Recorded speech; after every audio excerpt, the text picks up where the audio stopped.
ನಿನಗಾಗಿ ಜನನ ನಿನಗಾಗಿ ಮರಣ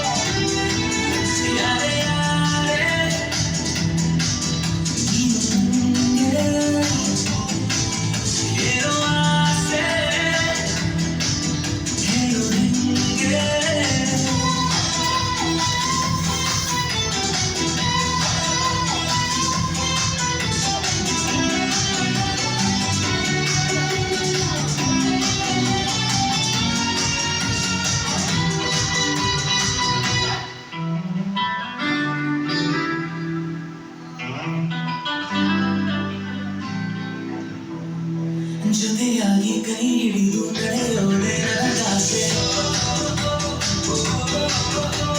ಉಸಿರಾಗಿ ಕಡೆ ತನಕ ನಾ ಕಾಯುವ ಆಸೆ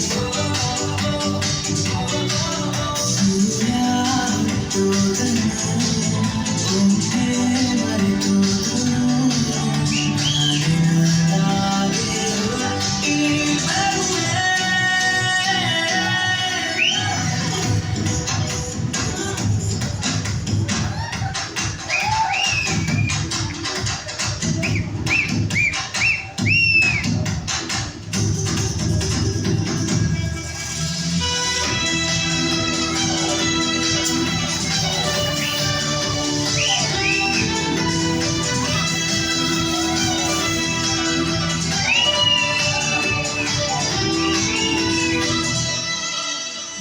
ಮಗುವಾಗಿ ಮಡಿಲಲ್ಲಿ ನಾ ಮಲಗುವ ಆಸೆ ಮಣ್ಣಲ್ಲಿ ಜೊತೆಯಾಗಿ ನಾ ಸೇರುವ ಆಸೆ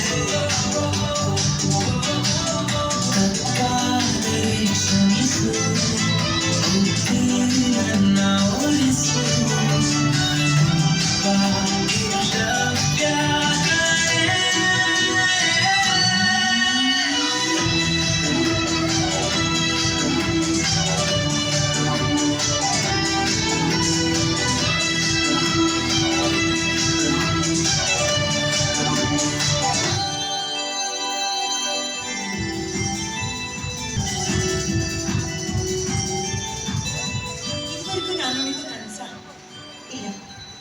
ಇವರಿಬ್ಬರಲ್ಲಿ ಯಾರು ನನ್ನ ಬಾಳ ಸಂಗತಿ ಆಗ್ಬೇಕು ಅಂತ ಆದಷ್ಟು ಬೇಗನೆ ನಾನು ಒಂದು ತೀರ್ಮಾನಕ್ಕೆ ಬರಲೇಬೇಕು.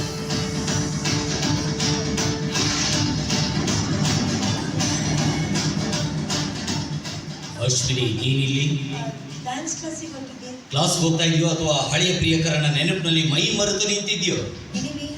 ಸುಮ್ಮನೆ ತಮಾಷೆ ಕೇಳಿದೆ. ನೀವೇನಿಲ್ಲಿ? ನನ್ನ ನಿನ್ನ ಮದುವೆ ವಿಷಯ ಎಲ್ಲಿ ತನಕ ಬಂತು? ನನ್ನ ತಂದೆ ತಾಯಿಗೆ ನೀವು ತುಂಬಾ ಇಷ್ಟ ಆಗಿದ್ದೀರಾ. ಅದು ಅಲ್ಲದೆ ನಿಮ್ ದೊಡ್ಡಪ್ಪನ ಹತ್ರ ಮದುವೆ ವಿಷಯ ಮಾತಾಡಿ ಅಂತ ನೀವೇ ಫೋನ್ ಮಾಡಿ ಹೇಳಿದ್ರಂತೆ. ನನ್ನ ದೊಡ್ಡಪ್ಪನ ಹತ್ರ ಮದುವೆ ವಿಷಯ ಮಾತಾಡೋದಕ್ಕೆ ನಿಮ್ಮ ತಂದೆಯವರು ಊರಿಗೆ ಹೋಗಿದಾರೆ ಇಲ್ಲೋ ನೋಡ್ಕೊಂಡು ಹೋಗೋಣ ಅಂತಾನೆ ಮನೆ ಕಡೆ ಹೊರಟಿದ್ದೆ. ಸಾರಿ, ನಂಗೆ ಅದ್ರ ಬಗ್ಗೆ ಗೊತ್ತಿಲ್ಲ. ಓಕೆ, ನೀನು ಹೋಗ್ಬಾ. ನಿನ್ನ ಹಳೆಯ ಪ್ರಿಯಕರ ಪ್ರಾಣೇಶ್ನಿಂದ ನಿನಗೆ ಏನು ತೊಂದರೆ ಆಗ್ತಿಲ್ಲ ತಾನೇ? ಒಬ್ಬರಿಗೆ ತೊಂದರೆ ಕೊಡುವಂತ ವ್ಯಕ್ತಿತ್ವ ಅವ್ರದ್ದಲ್ಲ.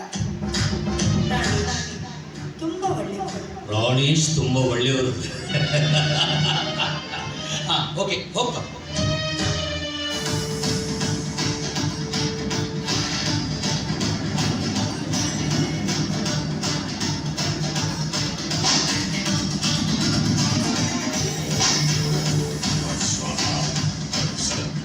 ಚಂಚಲ ಮನದ ಚಲುವೆ ಅಶ್ವಿನಿ, ಆಸೆ ಆಮಿಷಕ್ಕೆ ಒಳಗಾಗಿ ನನ್ನ ತನವನ್ನು ನಾನು ಕಳೆದುಕೊಳ್ಳೆ ಅಥವಾ ನಂಬಿದವರಿಗೆ ಮೋಸ ಮಾಡಲೆ? ಇಲ್ಲ, ಎಲ್ಲ ಸಂಪತ್ತನ್ನು ಕಸಿದುಕೊಂಡು ಬೀದಿ ಭಿಕಾರಿಗಳನ್ನಾಗಿ ಮಾಡಲೆ? ನನಗಿಂತಲೂ ಮುಂಚಿತವಾದ ಪ್ರೇಮಿ ಆ ಪ್ರಾಣೇಶ್. ಅವನನ್ನು ತಿರಸ್ಕರಿಸಿ ನನ್ನನ್ನು ಪ್ರೀತಿಸಲು ಕಾರಣ ನನ್ನಲ್ಲಿ ಇರುವಂತಹ ಅಪಾರವಾದ ಸಂಪತ್ತು. ಹೆಣ್ಣನ್ನು ನಂಬಿಸಿ ದುಡ್ಡು ದೋಚುವ ಈಗಿನ ಕಾಲದಲ್ಲಿ ಗಂಡನ್ನು ನಂಬಿಸಿ ಕುತ್ತಿಗೆ ಕುಯ್ಯಲು ಹೊರಟ ಇಂಥವಳನ್ನ ಕಲಿಯುಗದ ಕಾಮಿನಿ ಅನ್ನಬೇಕು ಅಥವಾ ಕಾರಾತೇಗ ಅಂಗವ್ವ ಅನ್ನಬೇಕು? ಎರಡೂ ಅಲ್ಲ. ನನ್ನಂತ ರಸಿಕನ ಪಾಲಿಗೆ ಮೀಸಲಿಟ್ಟ ಕಾಮಧೇನು ಅಂದಾಗ ಅಪಾರವಾದ ಸಂಪತ್ತು, ಸೌಂದರ್ಯವುಳ್ಳ ಹೆಣ್ಣು, ಇವೆರಡನ್ನು ಬಿಟ್ರೆ ದೈವ ನನ್ನನ್ನು ಹುಚ್ಚ ಅಂತ ಕರೆಯುತ್ತೆ. ಓ, ನೆನೆಸ್ತಿದ್ದ ಹಾಗೆ ಅಣ್ಣ ಈ ಕಡೆನೆ ಬರ್ತಾ ಇದ್ದಾನೆ, ಬರಲಿ.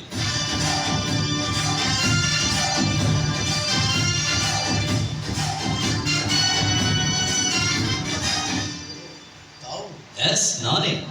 ಅಂದು ನಿಮ್ಮ ಪ್ರೇಯಸಿಯೊಡನೆ ಸರಸ ಸಲ್ಲಾಪದಲ್ಲಿದ್ದಾಗ ಗಂಡ ನನ್ನ ಮುಖ ಪರಿಚಯ ನಿಮಗೆ ಸಿಗ್ತೋ ಇಲ್ವೋ ಅಂತ. ಆಯ್ದು ತಿನ್ನೋ ಕೋಳಿ ಮರಿ ಮೇಲೆ ಕೆಟ್ಟ ದೃಷ್ಟಿ ಬೀರೋ ಹದ್ದಿನ ಸಹವಾಸ ಒಳ್ಳೆಯದಲ್ಲ ಅಂತ ನನ್ನ ಅನಿಸಿಕೆ. Exactly correct. ಆದರೆ ಮಮತೆಯಿಂದ ಗುಟುಕು ಕೊಡುವ ತಾಯಿಯನ್ನು ತಿರಸ್ಕರಿಸಿದ ಮರಿಯ ಬಗ್ಗೆ ತಾಯಿ ಪ್ರೀತಿ ತೋರಿಸೋದು ಒಳ್ಳೆಯದಲ್ಲ ಅಂತ ನನ್ನ ನಿರ್ಧಾರ. ತಿರಸ್ಕರಿಸಿಲ್ಲ, ಅಗಲಿಸೋ ಪ್ರಯತ್ನ ರಣಹದ್ದು ಮಾಡಿದೆ ಅಂತ ನನ್ನ ತೀರ್ಮಾನ. ಸಾರ ವಿಚಾರ ಮಾಡಲಾರದೆ ತೀರ್ಮಾನ ತಗೊಳ್ಳೋದು ತಪ್ಪು ಬ್ರದರ್. ತಪ್ಪು ಒಪ್ಪಿನ ಚರ್ಚೆಗೆ ಮತ್ತೊಬ್ಬ ಹಿರಿಯನಿದ್ದಾನೆ ಬ್ರದರ್. ಅವನ ಮಾತಿಗೆ ಇಲ್ಲಿ ಮನ್ನಣೆ ಇಲ್ಲ. ಮೇಲಾಗಿ ಈಗಿನ ದಿನಮಾನದಲ್ಲಿ ಸಾಹುಕಾರಿಕೆಗೆ ಇರುವ ಬೆಲೆ ಸಂಬಳ ತೆಗೆದುಕೊಳ್ಳೋನಿಗಿರೋದಿಲ್ಲ. ಸಂಬಳದಿಂದಲೇ ಸಾಹುಕಾರಿಕೆ ಬರುತ್ತೆ ಅನ್ನೋದು ನಿನ್ನಂಥವ್ರಿಗೂ ತಿಳಿದಿಲ್ಲ. 3 ಕಾಸಿಲ್ಲದ ಮೂರ್ಖರಿಗೆ ಶ್ರೀಮಂತಿಕೆಯ ಬೆಲೆ ಗೊತ್ತಿರೋದಿಲ್ಲ. ಈ ರೀತಿ ಹುಚ್ಚು ಭ್ರಮೆಯಲ್ಲಿ ಮುಳುಗಿದ ಮುಟ್ಟಾಳರೆ ಬೀದಿ ಭಿಕಾರಿಗಳಾಗಿದ್ದಾರೆ ಅನ್ನೋದನ್ನ ನೀನು ತಿಳ್ಕೊಂಡಿಲ್ಲ. ತಿಳಿದುಕೊಂಡಿದ್ದೇನೆ ಬ್ರದರ್. ಅಂದಿನ ಸುಖದ ಸುಪ್ಪತ್ತಿಗೆಯ ಪಟ್ಟವನ್ನೇ ಏರ್ತಾ ಇದ್ದೇನೆ. ಇದಕ್ಕೆ ಹೇಳೋದು ಅದೃಷ್ಟ ಅಂತ. ಅದೃಷ್ಟ ಅಲೋ ಮಿಸ್ಟರ್, ಎಣ್ಣೆ ತೀರಲು ಬಂದಾಗ ದೀಪ ಪ್ರಜ್ವಲ ಪ್ರಕಾಶ ಬೀರುತ್ತೆ. ಯಾಕೆ ಗೊತ್ತಾ? ತನ್ನ ವಿನಾಶ ಸಮೀಪಿಸಿದೆ ಅಂತ. ಅದರಂತೆ ನಿನ್ನ ಅದೃಷ್ಟ ಕೂಡ ಒಂದೇ ಒಂದು ಕ್ಷಣದಲ್ಲಿ ಬದಲಾಗಬಹುದು. ಇದನ್ನ ನೆನಪಿನಲ್ಲಿ ಇಟ್ಕೋ. ಹಾಗಾದ್ರೆ ನಿನ್ನ ಅದೃಷ್ಟನೂ ಬದಲಾಗುತ್ತಾ? ಅಫ್ಕೋರ್ಸ್. No never. ತಿರುಗನ ತೀರ್ಮಾನ ಮನಃಶಾಂತಿಗಷ್ಟೇ ಹೊರತು ಅನುಭವಿಸೋದಕ್ಕಲ್ಲ. ಅದು ನಿಜನೇ. ಮರ ಹತ್ತಲು ಬಾರದ ವ್ಯಕ್ತಿ ಮನೆ ವಿಚಾರ ಮಾಡಬೇಕಾಗಿತ್ತು. ಆ ಹಣ್ಣು ನನ್ನ ಕೈಗೆ ನಿಲುಕುತ್ತೋ ಇಲ್ವೋ ಅನ್ನೋದನ್ನ ವಿಚಾರ ಮಾಡೇ ಕೈ ಚಾಚಿದೆ. ಆದ್ರೆ ಯಾಕೋ ಏನೋ ಹಣ್ಣು ನನ್ನ ಕೈಗೆ ನಿಲುಕ್ತಾ ಇದೆ. ಅದು ಈ ಜನ್ಮದಲ್ಲಿ ನಿಲುಕೋದು ಇಲ್ಲ. ನಿಲುಕದೆ ಹೋದ್ರೆ ಕಲ್ಲು ಬಗೆದು ಕೆಡವಿ ತಿಂತೀನಿ ಅನ್ನೋ ಛಲ ನನ್ನಲ್ಲಿದೆ. ಅದೇನು ನಿಮ್ಮಪ್ಪನ ಮನೆಯ ಸ್ವತ್ತಲ್ಲ. ಕಂಡವರ ಮರಕ್ಕೆ ಕಲ್ಲು ಹೊಡೆದಿದ್ದಾದ್ರೆ ಕೈ ಕತ್ತರಿಸ್ತಾರೆ, ಇಲ್ಲ ಅಂದ್ರೆ ಕೋಳ ತೊಡಿಸ್ತಾರೆ. ಕೋಳ ತೊಡಿಸ್ತೀನಿ ಅನ್ನೋ ಬೋಳಿ ಮಕ್ಕಳೇ ಮತ್ತೊಬ್ಬರ ತೋಟದಲ್ಲಿ ಕದ್ದು ತಿಂತಾ ಇರ್ಬೇಕಾದ್ರೆ ನಿಷ್ಠೂರವಾಗಿ ಹಿಡಿಯೋ ಧೈರ್ಯ ಯಾರಿಗೂ ಇರೋದಿಲ್ಲ ಮರಿ. ಮೇಲಾಗಿ ನಾನ್ ಕೈ ಹಾಕಿದ್ದು ಮಾಲೀಕತ್ವದಲ್ಲಿರೋ ಮರಕ್ಕಲ್ಲ, ಜಂಟಿ ಇಲ್ಲದ ಒಂಟಿ ಮರಕ್ಕೆ. ಆ ಒಂಟಿ ಮರಕ್ಕೆ ಜಂಟಿ ಆಗೋ ಮಾಲೀಕ ನೀನು ಇದ್ದಾನೆ ಅನ್ನೋದು ನಿನಗೆ ನೆನಪಿರಲಿ. ಆ ಮಾಲೀಕನ ಮತ್ತೊಬ್ಬರ ಜೀವನ ಹಾಳು ಮಾಡುತ್ತಿದ್ದಾನೆ ಅನ್ನೋದು ನಿನಗೂ ನೆನಪಿರಲಿ.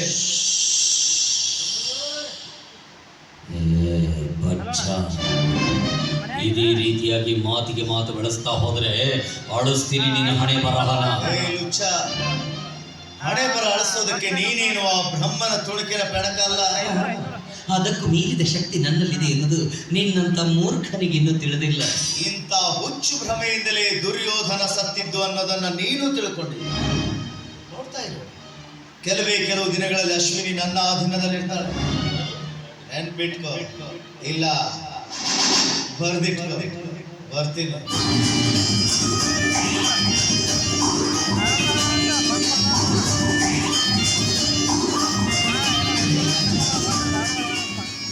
ಮಿಸ್ಟರ್ ರಸಿಕ, ತಿಪ್ಪೆ ಉಪ್ಪರಿಗೆ ಆದದ್ದು, ಉಪ್ಪರಿಗೆ ತಿಪ್ಪೆಯಾದದ್ದು ಇತಿಹಾಸದಲ್ಲಿ ಹೊಸದೇನಲ್ಲ. ಇದಕ್ಕೆ ದೈವ ಶಕ್ತಿನೇ ಸಾಕ್ಷಿ.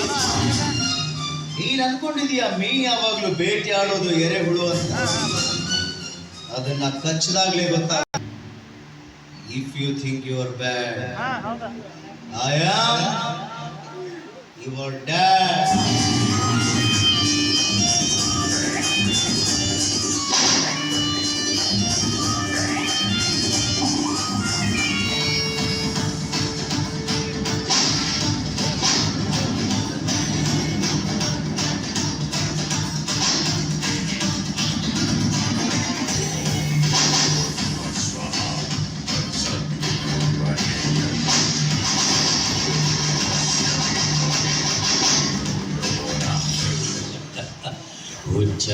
ಹುಚ್ಚ ಏನು ಅಂದಿಲ್ಲ ಪ್ರಾಣೇಶ್ ನೀನು.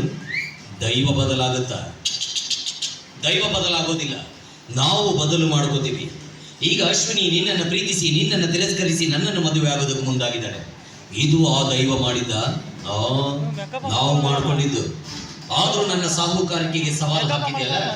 ಅಬೇ तुम जिस स्कूल में पढ़ते हो वो स्कूल का हेड मास्टर आज भी मेरे पास ट्ರೈನಿಂಗ್ ಲೇತಾರೆ.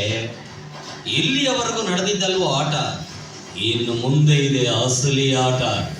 ನನ್ನ ಸಾಹುಕಾರಿಕೆಗೆ ಸವಾಲು ಹಾಕಿದ ನಿನಗೆ ನಾನು ಕಡೆಯದಾಗಿ ಕೊಡುವ ಕಾಣಿಕೆ